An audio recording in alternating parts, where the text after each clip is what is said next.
Kasus COVID-19 di Bengkulu Jumat 23 Juli melonjak. Rilis Satgas Penanganan COVID Provinsi, ada tambahan 444 kasus positif COVID. Tertinggi kasus positif dari Kota Bengkulu, 253 kasus positif. Kemudian disusul Rejang Lebong, 79 kasus. Berikut penambahan kasus positif COVID-19 Jumat 23 Juli 2021. Dari 444 kasus positif tersebut, 5 diantaranya meninggal dunia. Masing-masing 2 kasus di Bengkulu Tengah dan Rejang Lebong, serta Kota Bengkulu. Sedangkan untuk pasien sembuh bertambah 207 orang di 7 kabupaten kecuali Lebong, Kepahyang, dan Seluma.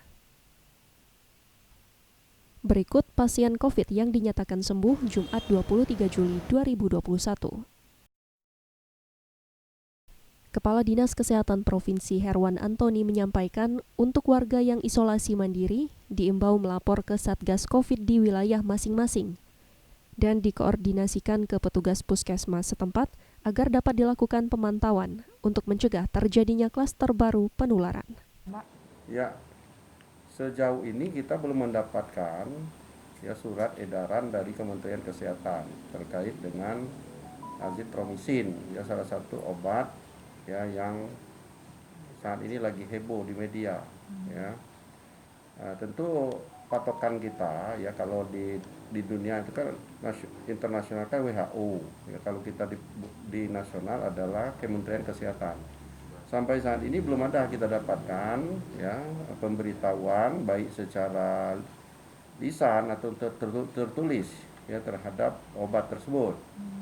Saat ini kita masih menggunakan obat tersebut untuk terapi pengobatan COVID. Oke, obat tersebut Pak didapatkan harus melalui resep dokter kah atau seperti apa Pak kalau obat itu? Harus resep dokter.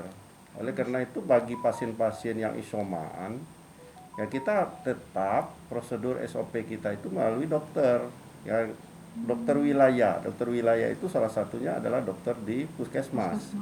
Jadi tetap melalui resep dokter, terapi dari dokter, itu harus tetap kita jalankan sesuai seperti itu. Jadi kita itu ketika ada yang isoman, tentu harus melapor kepada Satgas COVID di wilayah tersebut dan koordinasikan dengan puskesmas setempat atau tenaga kesehatan setempat.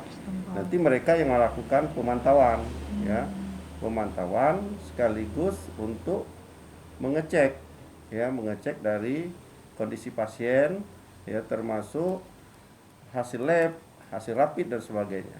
Ini yang kita harus lakukan demikian. Baik, sejalan dengan itu ada permintaan Pak Gub agar ini kabupaten kota itu menurunkan tim pendamping Pak bagi yang lagi isolasi mandiri. Berarti seperti itu juga Pak seharusnya. Betul.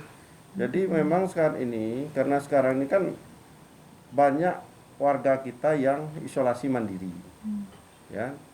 Artinya itu kan berada di tingkat RT, RW, desa dan kelurahan.